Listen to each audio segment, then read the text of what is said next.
Please center with me as I read Judson's land acknowledgement. Place is more than just a piece of land. It is a piece of who we are.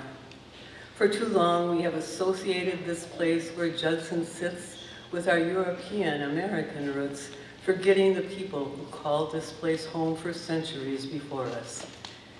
Minnesota, Makoche, land where the waters reflect the sky, and specifically this part of the Twin Cities is the ancestral home of the Dakota Wapakute people. It is home to their creation stories. It is where they hunted, fished, harvested, and cared for the land, raised families, celebrated life in community, and laid their loved ones to rest.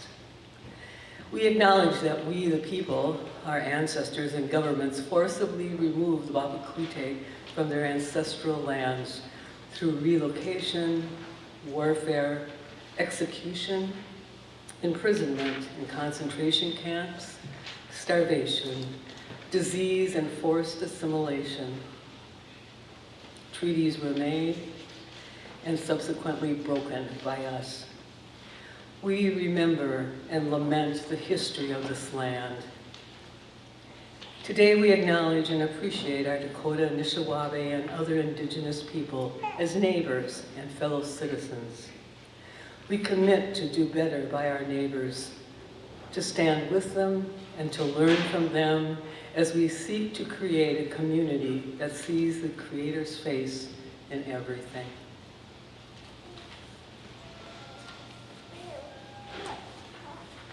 Well, good morning. Good morning. My name is Polly Schramm. Welcome to Judson Church, where you can bring your hopes, bring your doubts, and feed your soul. This is the last Sunday in April. Can you imagine? And Travis, our pastor, is spending time with the Massachusetts American Baptists this Sunday. He'll be back next Sunday. But today, Bruce will be sharing a personal reflection. Carolyn will be leading us in a guided meditation, and you all will be invited to share your prayer intents following that meditation. Margot and I have a couple of readings about vines and fruits and pruning and growing and other stuff. We will enjoy special music offered by our choir and Mustard's Retreat. Clay will mesmerize the kiddos during the time with children. And Cindy will call us together for the morning offering. What a lineup. But first, a few more words of welcome. Maybe you need forgiveness, or maybe you need to forgive. Maybe you're tired and you need a little space to breathe. Maybe you're trying church for the first time, or maybe you're trying church for the last time. Maybe you've spent your whole life wondering if God really loves you. Maybe you're lonely. Maybe you're sick. Maybe you came here looking for a miracle. Maybe you came here looking for another church but got disoriented and came here instead, and now it's too late to get up and walk out. Maybe with God, there are no actions and accidents. Maybe with God, there is hope and healing and miraculous companionship. Maybe with God, there is space to breathe and forgiveness on top of forgiveness. Maybe with God, there's love. Maybe with God here in our midst, we will hear those words that still split open the heavens. You are my daughter, you are my son, you are my beloved. You are the pride of my life. In you, I am well pleased. Maybe this is why we gather together, week after week after week here at Judson Church. No matter who you are or where you are on life's journey, you are welcome in this place. Not just by me, but by the God who reveals herself in the life, death, and resurrection of Jesus, our brother and friend. So welcome to Judson Church, where you can bring your hopes, bring your doubts, and feed your soul. Please stand as you're able and join me in singing hymn 18.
Invite the children to come up and be mesmerized by clay.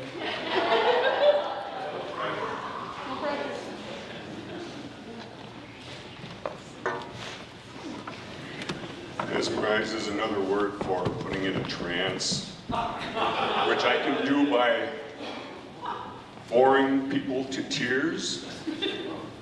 I'm very experienced in that. Okay, well, I was looking for Travis's lesson plans here.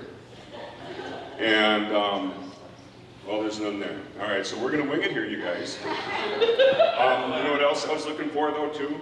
I was looking for, nut goodie bars. You guys know what nut goodie bars are? No? What? What? All right, Travis is not known for good taste, right? But he is known for good taste in candy. And his favorite candy bar are nut goodie bars. And they are, I gotta say, I agree with him on that.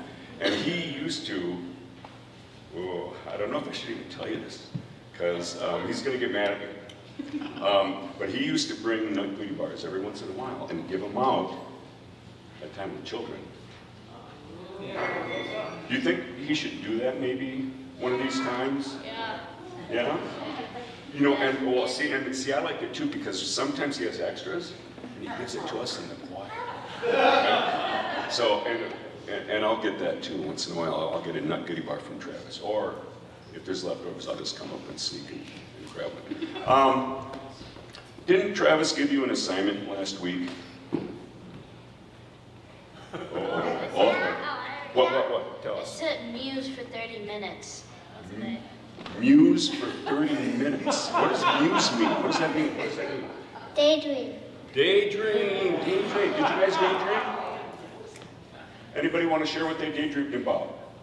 I daydreamed of eating pancakes. I like that. Who else? I dreamed about ghosts from Alex.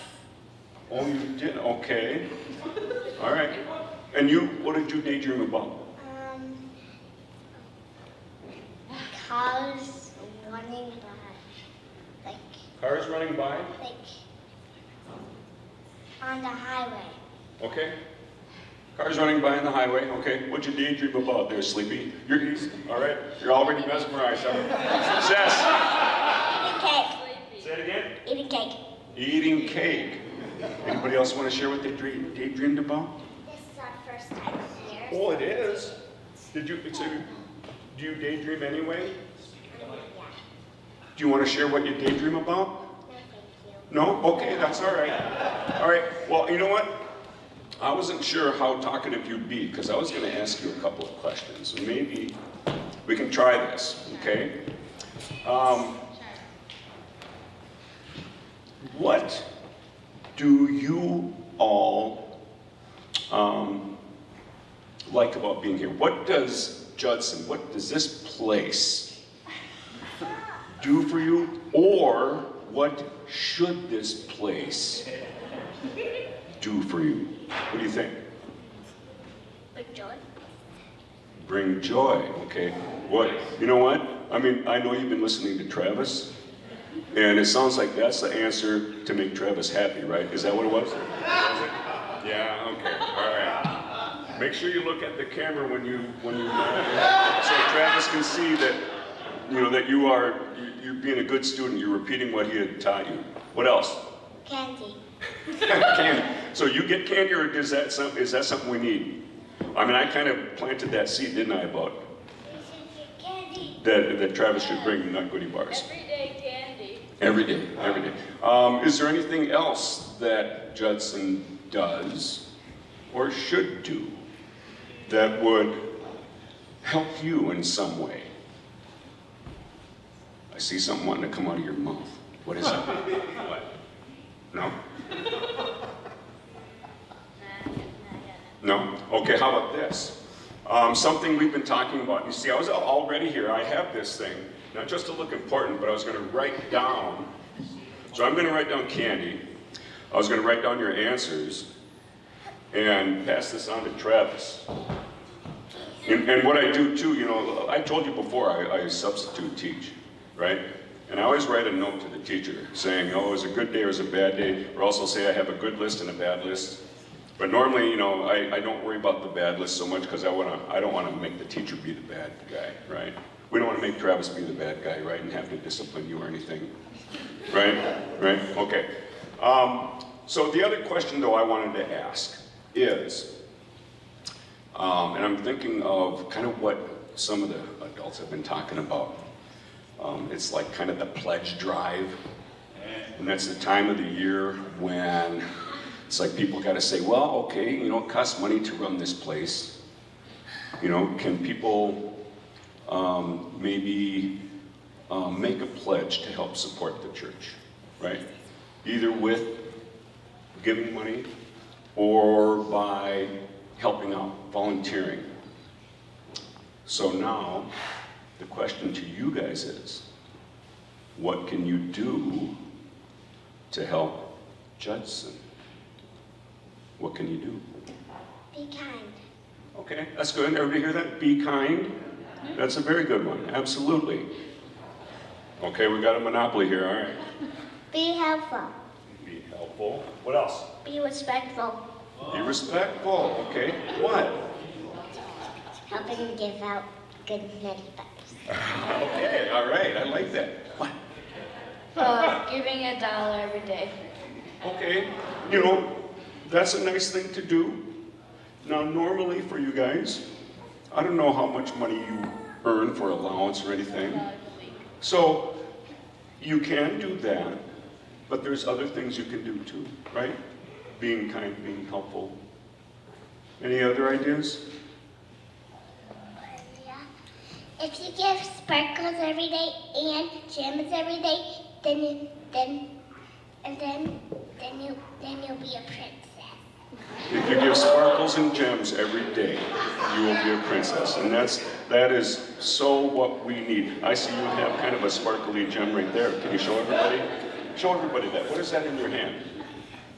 No? Okay. It looks beautiful though. You know, and I remember the last time I was here, I was just thinking, you know what, I just love it, the energy and the life, and you bring joy, right? You said joy, right? Yeah, I like that too. All right, now here's something that the church can do for you. Are you ready? Now you got to remember how to respond. Do you know what I'm leading into? Okay, be ready. Now receive a blessing from the faith community that loves you. God be with you. And also with you.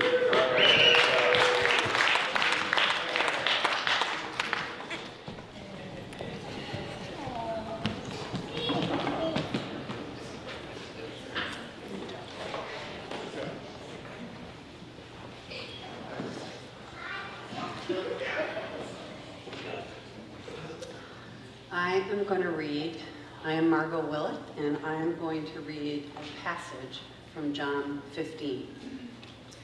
I am the true vine, and my Father is the vine grower. He removes every branch in me that bears no fruit, every branch that bears fruit, and he prunes to make it bear more fruit. Abide in me as I abide in you. Just as the branch cannot bear fruit by itself unless it abides in the vine, neither can you unless you abide in me. I am the vine, you are the branches. Those who abide in me and I in them bear much fruit, because apart from me, you can do nothing. If you abide in me and my words abide in you, ask for whatever you wish, and it will be done for you. My Father is glorified by this, that you bear much fruit and become my disciples. Now some words from the Reverend Dr. Cheryl Lindsay. A vine does not exist to bear fruit once and die. A vine has capacity to produce fruit year after year and flourish. At the same time, a vine that gets cut down or destroyed in some way may appear to meet its end, yet if the roots contain life, it may be renewed and grow to new height, breadth, and length. I wonder if the church needs to embrace the season of pruning in order to return to flourishing. What would happen if we focused not on the signs of death and dying, but focused on abiding in Jesus and being faithful to the ministry of redemption, liberation, and restoration in the world? I wonder what new life might flourish if we cut away bare branches that no longer serve the needs of our faith community or the world. And also some words from Kamran Kajoji. Think the tree that bears nutrition. Though the fruits are picked, the plant maintains fruition. So give all the love you have. Do not hold any in reserve. What is given is not lost. It shall return. And now, excuse me, a poem by one of my favorite poets, Nikki Giovanni. I watched Mommy cook, though I cooked with grandmother. With grandmother, I learned to pluck chickens, peel carrots, turn chitlins inside out, scrub pig feet. With Mommy, I watched leftovers for stew or vegetable soup. Great northern beans, mixed collard turnips, and mustard greens. Garlic cloves, bay leaves, very beautifully green. Stiff so fresh with just a pinch of salt. Not everything together all the time, but all the time keeping everything. I make my own frontier soup in a crock pot. I make my own ice cream with a pinch of salt, and everything else with garlic. But fresh bay leaves are the only for the very special oxtails.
Good morning.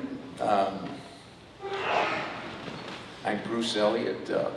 We've got problems. I'm not really into the whole brevity thing, and I feel like I'm trying to stuff 200 pounds of manure in a 7-minute sack. And on top of that, I cry easily. Movies, commercials, anything involving kittens. And so there could be some uncomfortable delays. So I'm daunted, but nonetheless I wanted to talk to you about privilege, my history with it, and how it relates to me being at Judson. For me, privilege has two parts. There's an objective piece to my history, and second, there is a subjective psychological part that is more important. Having thought about the sum of these two things, however, I feel like I stand before you as a great white whale of privilege. On the objective factors, I was born in Minnesota in 1953 with the basic level standard privilege package that kind of comes with that. I'm a hetero white man in America, and my ilk has had a pretty good run for the last 300 years or so. And to that basic standard package, my family added the very desirable financial comfort option. We were decidedly an upper middle class suburban family. What advantages has that produced? It's really hard to track that with any precision. But I can say, as I stand before you, in the 7 decades I've been on this planet, I've never been hungry a day in my life. I've never spent a night where I didn't have a comfortable place to live. I've never had trouble with the law, though I've tried mightily. I've never, even one day, worried about money. I've been broke, I've been in debt, but I've never worried. I've always known things would work out.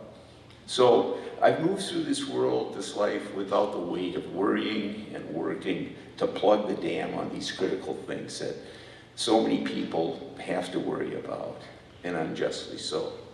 So my life has been easy, and moving through the world has been kind of frictionless. And but as I say, a great whale is not made by objective privilege alone. For me, the subjective personal privileges have been far more important in my life. I want to talk to you about that in the context of death and tragedy, because it is in those times that privilege has been most clearly revealed to me. So in my life, at age 13, my cousin David, who was my closest non-sibling friend, died as a result. I'm going to have to think about kittens, actually. Makes me feel happier. Died as a result of a self-inflicted gunshot wound. Later in that kind of terrible year, my father died of pancreatic cancer. Moving on in 1980, my girlfriend, classmate of Monica's and Susan, who's here, my girlfriend June Thompson died, drowned in Mexico while we were on vacation there, spring break from law school. So these were extraordinary people, remarkable, gifted, wonderful people, and these were people I loved and who I knew loved me. So from a very young age and all through my life, I have always known what it is like to love and be loved, and by extraordinary people. How does that relate to privilege? I have found that even when relationships like that are fractured by death, the settled response in me has always been gratitude and recognition of the privilege. It's the greatest privilege, and if you were a quibbler, if you were if you wanted to say, no, your greatest privileges are that you're a rich white snot from the suburbs, I ask you to imagine what your life would be like, exactly as it is, except devoid of feeling loved by another person. And for me, that is an unbearably dark and desolate form of fantasy. I don't mean to say I have been, but for the dead, unloved, by the way. I am deeply grateful to be alive, and I'm deeply grateful for my friends and for my big family and for my small family, for Susan, who is here, for my son, Max, and my daughter-in-law, Amber, who cannot be here, and even my son, Charlie, who could be here, but isn't. So when I look at the whole of it, I know few have had my good fortune, and great whales are, after all, rare, and I know that. One final point, how does this blathering relate to me and Judson? I don't really know what it means to be an American Baptist, but I'm sure that even under the broadest possible definition, I am not one. At the same time, I feel like I am a fully vested member in good standing at Judson Church, and that's because the values of this place, the centrality of love, resonate so strongly with the experiences in my life that I've tried to describe. I think often about how Travis has urged us most recently in his really wonderful Easter sermon to consider that God is not this vengeful force temporarily mollified by his son's sacrifice, but rather that we go forth knowing that the universe loves us, knowing that we are loved. And central to the best parts of me are the occasions, admittedly rare, when I have kept that in mind and managed to act on the implications of it. So I think we might agree that the knowledge that we are loved and our gratitude for it are big drivers of the things we care about: joy, hospitality, the urge to pursue social justice. And we might even agree that being in loving relationships is in fact a form of deep spirituality, certainly on the road to it. So it just turns out Judson is the kind of place for me where working together off a platform of shared values, we can find really cool and concrete ways to go out and express our great privilege to the world. Okay, I'm way over my skis, out of time, out of my lane. I'm gonna go back to my pew now.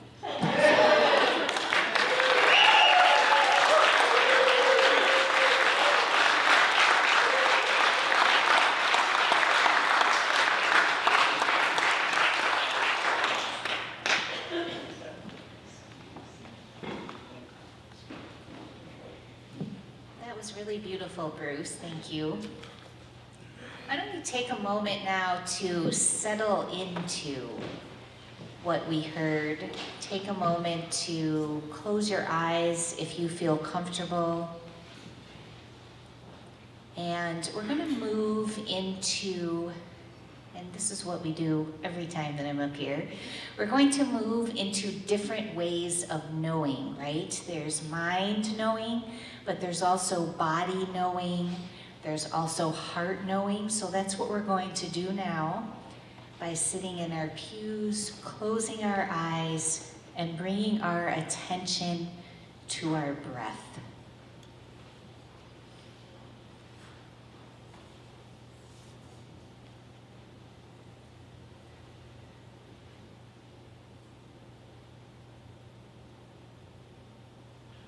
When your awareness drifts back to all the chatter in your head, you can use a word like peace or trust with each inhale to guide your awareness back to your breath.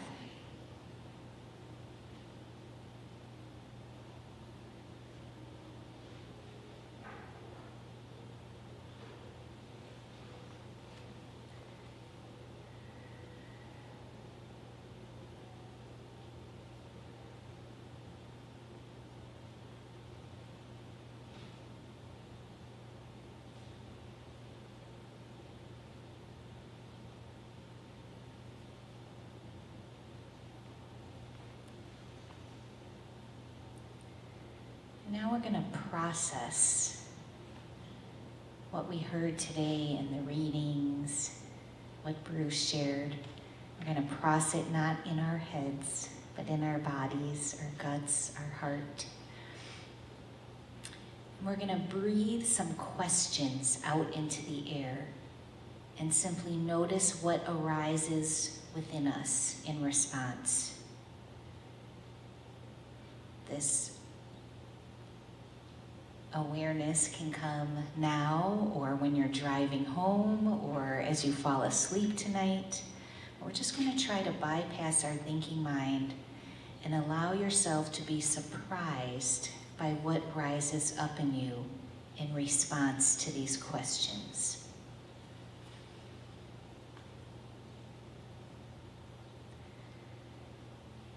So on the subject of pruning and bearing fruit, I invite you to just put out the question, what is a habit or routine or part of your day that you're ready to let go of?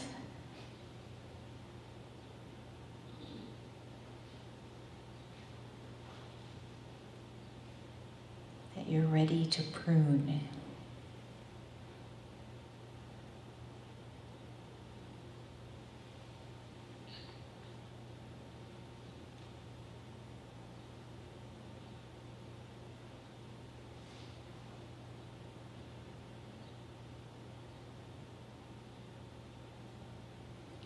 What new habit or practice might bear fruit in its place?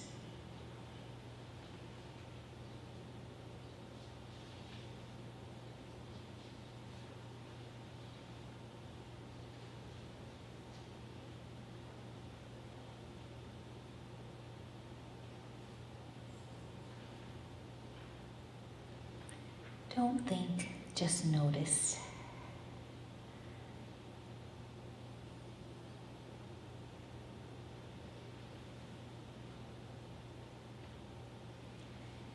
And now put out the question, what is an idea or belief about yourself or the world that you're ready to let go of?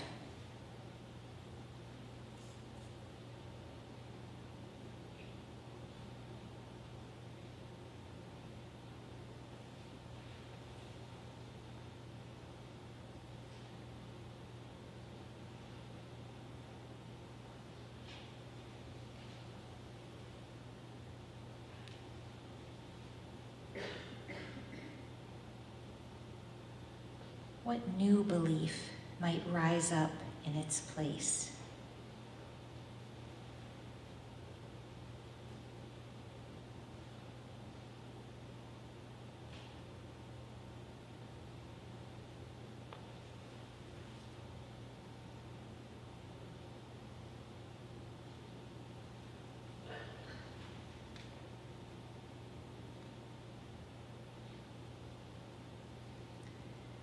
And finally, what's a hope that you're ready to let go of, to make room for a different kind of hope?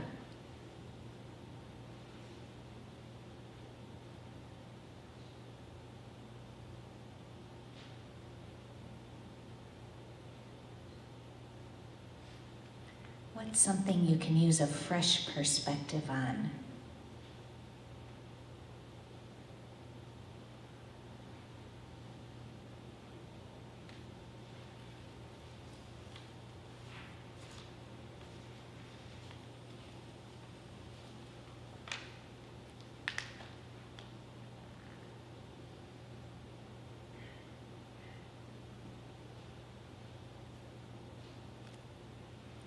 Now a moment of gratitude for any insights or awarenesses gained.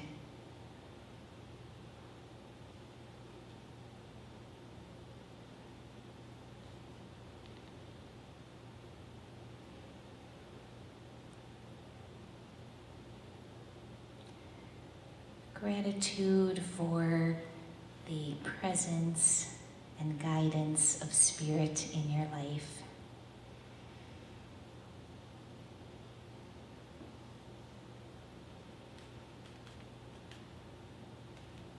asking for Spirit and your true essence to guide you, continue guiding you in the days ahead.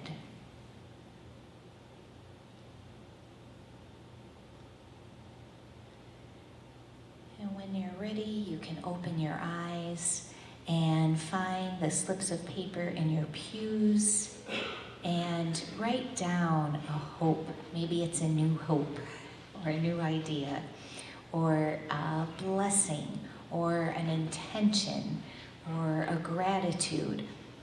Write that down very legibly, and those that you would like to be read aloud in community, you can place in the larger wooden bowl, and those that you would like to be left unspoken, you can place in the smaller metal bowl.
Hope for seeing the world in a new way, that there is hope for peace and it can and will happen.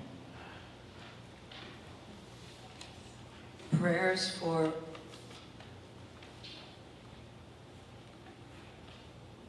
Ukara and her family on the passing of Ukan's mother.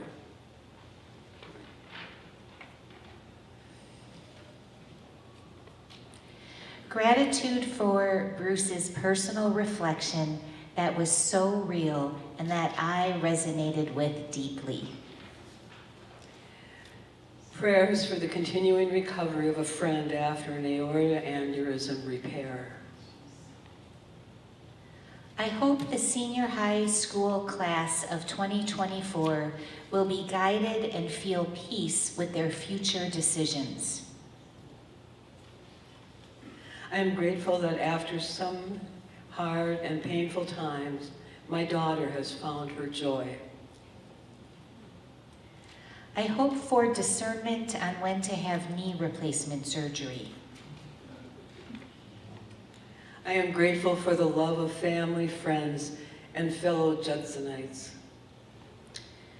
For the birth of spring and the challenge of pruning old wood and ideas. Let go and let God.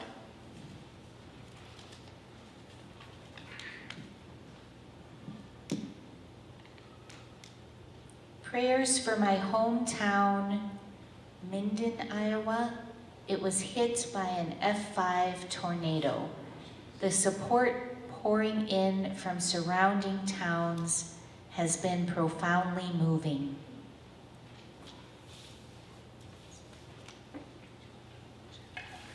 So let's lift up all of these intentions and blessings and hopes, both the spoken and unspoken, knowing that this is what is in the hearts of our community and lifting them all up into the heavens.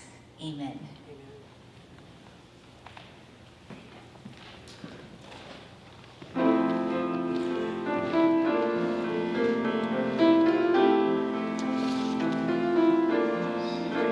Heavenly Father, Heavenly Mother, holy and blessed is your true name. We pray for your reign of peace to come. We pray that your good will be done, that heaven and earth become one, that heaven and earth become one. Give us this day the bread we need, give it to those who have none. Give us this day the bread we need, give it to those who have none. Let forgiveness flow like a river between us, from each one to each one. Let forgiveness flow like a river between us, from each one to each one. Lead us to holy innocence beyond the evil of our days. Come swiftly, Mother, Father, come. Come swiftly, Mother, Father, come. For yours is the power and the glory and the mercy. For yours is the power and the glory and the mercy. Forever your name is all in one. Forever your name is all in one.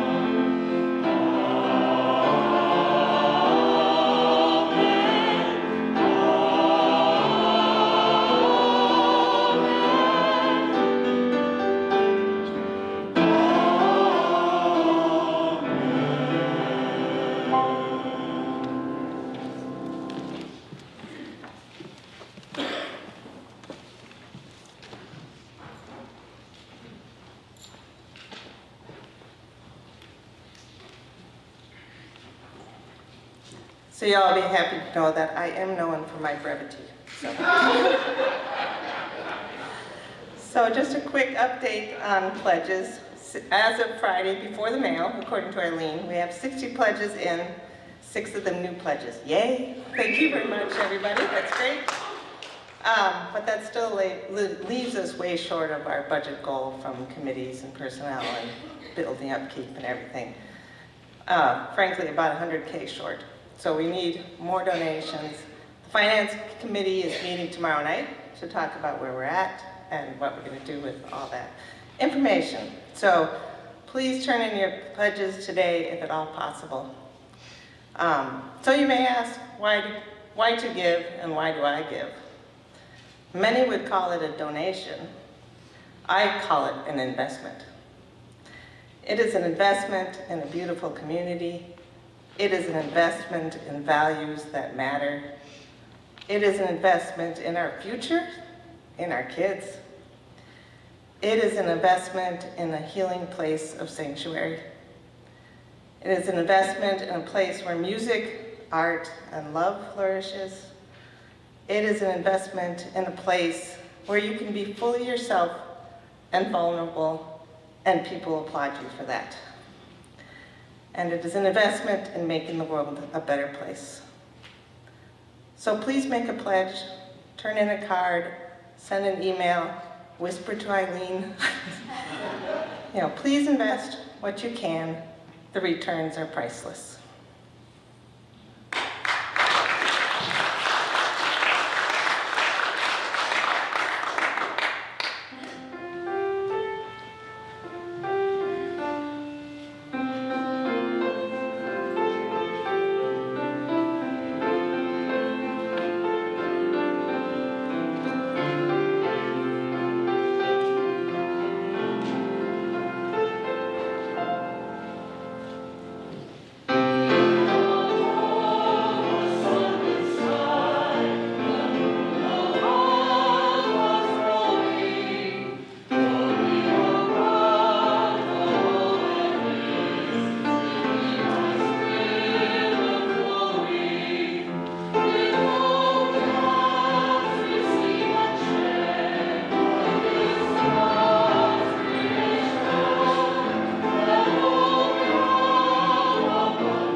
Before we receive the parting blessing, I think there are a number of people that want to come up here and say some stuff, so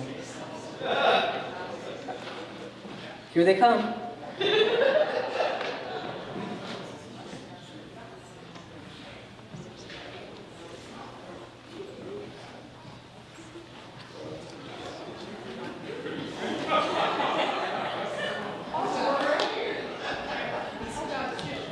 I'm Scott Simpson. head of the Forward March fundraising team. And here they are before you. Bravo!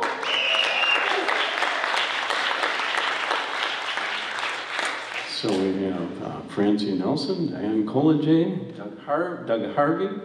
We have Eileen, all know Eileen. We have Margot Willett and Brad Jordan. And most importantly, we have all of you. Those, let's just do a quick poll. Those of you who made any sort of gift in terms of some item or great gathering, would you please stand? Thank you. And those of you who purchased anything at all in the auction, would you please stand? Trust me, there'll be room for everybody. and those of you who are so eager to contribute to the next one whenever that happens, would you please stand? Okay. Thank you all. Bravo to all of you. We raised more than our goal. You may sit down. We raised, our goal was $8,500. We raised more than $9,000. Congratulations. You owe yourself applause. Thank you. Bravo. And a lot of great gatherings are going to be happening. And speaking of pruning, our little team has decided to prune itself. And Doug Harvey, are you going to say a few words? We can. So as Scott mentioned, well, this group has been together for the last 3 fundraising auctions. I know others, like Polly was involved previously. I think Doug and Monica were involved also previously. So there's a lot of you who aren't up here today who have been involved and for whatever reasons have decided to back down a little bit. Coincidentally, everybody standing up here has also decided to individually back down, which leaves a great opportunity. But before I get into that, what we're doing is we're stepping down from the actual fundraising auction. What we have collectively agreed on is that we would like to be involved in more of Judson's revenue planning, which Judson doesn't have currently. So we have offered our time, we're going to offer our time in the coming months and probably years to hopefully put together a strategic plan for revenue generation for Judson so that we aren't continually scrambling every year on how much do we need to raise in this year's fundraiser. So this group will remain together, but as I said, that leaves a great opportunity for the next group of creative idea people and people who have the energy to put on next year's annual fundraiser. I will say this, we do have, one of the things that we've processed or created over the years is kind of a project plan and a template that the next group could either follow or create their own. If they want to reinvent the wheel, that's entirely up to them. But we do have a project plan and a template, and if you decide to do an online auction, we have a great platform for that. And I will offer to be an advisor to the new group because I do know the technology pretty well, and the project plan pretty well as also. So while I will not be boots on the ground, I am willing to and happy to consult, be in a consultative role. So, as I said, this group is going to kind of convene and see where we can go strategically from a revenue generating standpoint. And the opportunity is now yours. Thanks. Thank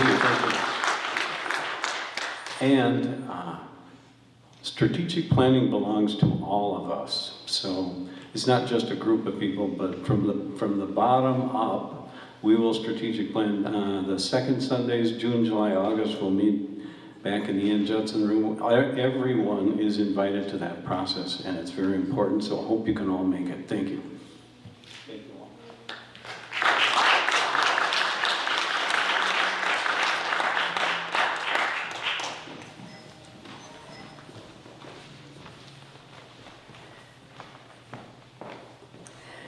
So I'd like to thank everyone who's participated today. It's been a really nice morning, I think.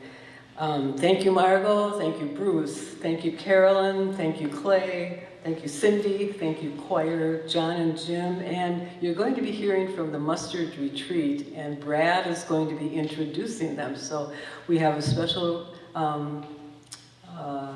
little dessert after this service. But I have a closing I'd like to leave with you. We leave blessed by our connections to one another, to the spirit of life. Walk lightly that you see the life that is below your feet. Spread your arms as if you had wings and could dance through the air. Feel the joy of the breath in your lungs and the fire in your heart. Live to love and be a blessing on this earth. Go in peace. Morning. Polly mentioned that what comes next is, you can think of it as a dessert. That's true. But I'm also thinking of it as an appetizer. Anybody like appetizers here? Okay. Anybody read movie reviews or book reviews before they think about making a choice in that kind of thing? I think you probably do. Well, today, our postlude will be graciously offered by Libby Glover and David Timulovich, who are Mustard's Retreat. They will be joined by Glenn Elvig, who provided music for us a few weeks ago in our service, and who really is the catalyst for Mustard's Retreat being here today. To each of you, Libby, David, and Glenn, thank you very much. And I want you to think of this music as an appetizer for the full table of music that's going to be provided at 3 o'clock today in this sanctuary by these same folks. I love this language from the Mustard Retreat's website. They provide music to cure what ails you. Who doesn't need that? Come this afternoon and let your spirit be filled.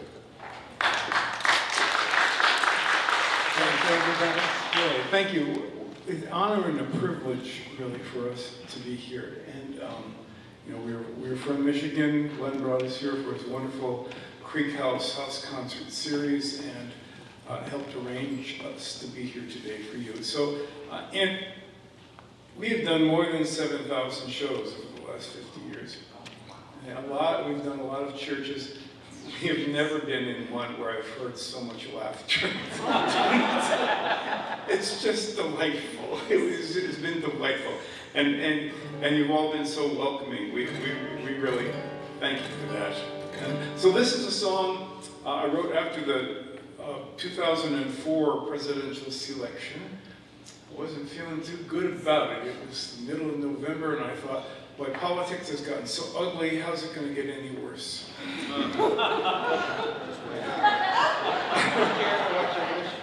But I would rather be an optimist than, because, well, we were going to sing for a folk music society over the Thanksgiving weekend, and there was just such despair, you know, and I wanted to give something hopeful, and I'm thinking, politics and religion was used as a hammer against people, and all these talking heads on TV and radio were making hundreds of thousands of dollars to divide us. And I thought, we don't find that true. We find there's a lot of common ground, and there has to be a place of common ground beyond this. And so I came up with, this ours is a simple faith. And ours yeah, is a simple faith. Yes, we'd like to teach you all this. Peter Yarrow told us how to do this, so we have come. Yes, this was the last song Peter, Paul, and Mary were rehearsing before Mary passed away. And he always joins us on stage whenever we do shows and teach the audience. So the chorus goes, ours is a simple faith. Ours is a simple faith. Life is a short embrace. Life is a short embrace. Heaven is in this place every day. Heaven is in this place every day. Hope is the ground we till. Hope is the ground we till. Make each day what you will. day. Thankful for dreams fulfilled every day. Thankful for dreams fulfilled every day. Now the second verse is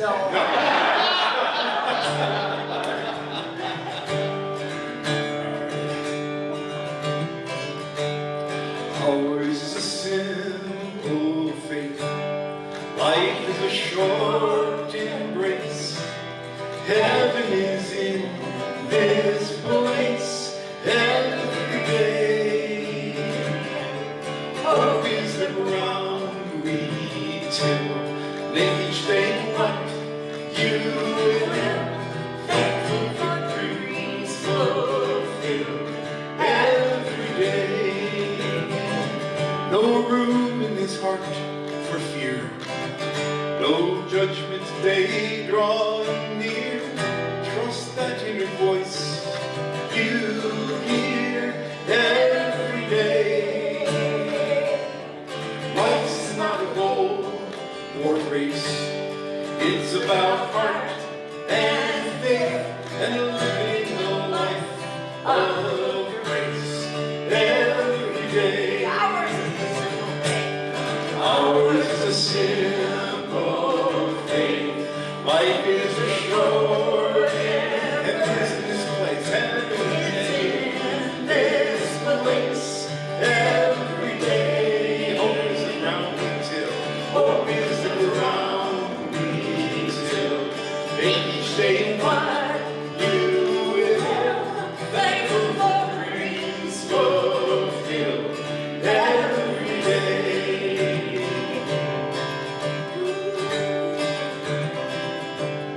Trust is an open hand, making an honest stand, rooted here in the land every day. Living the mystery, seeking the harmony here between you and me every day. Ours is a simple faith. Life is a short embrace. Heaven is in this place every day. Hope is the ground we till. Make each day what you will. Thankful for dreams fulfilled every day. Do it again. Ours is a simple faith. Life is a short embrace. Heaven is in this place every day. Hope is the ground we till. Make each day what you will. Thankful for dreams fulfilled and dreams fulfilled. Thankful for dreams fulfilled every day. Oh.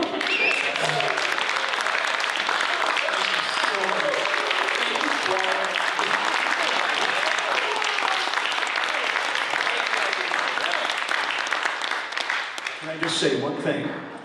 I was so thrilled when I suggested to Doug, thank you so much, Doug, for involving me musically in the last year or so. But then got a call from Pastor Travis, and then Brad and I talked, and I got to meet Eileen, and I was so excited to provide one more link in their tour by saying, you know, we have them Saturday night. Would you mind if they came and played? And they said, well, we'll get back to you. And the next day, I get a, we really love Mustard's Retreat. Of course, 3 o'clock on the 28th. And I felt so wonderful that I got to share these friends and these wonderful musicians with you. But as I sat there and I listened to the children's sermon today and the wonderful personal recollection, I thought, I'm getting to share this wonderful body of people here with my friends. That's it.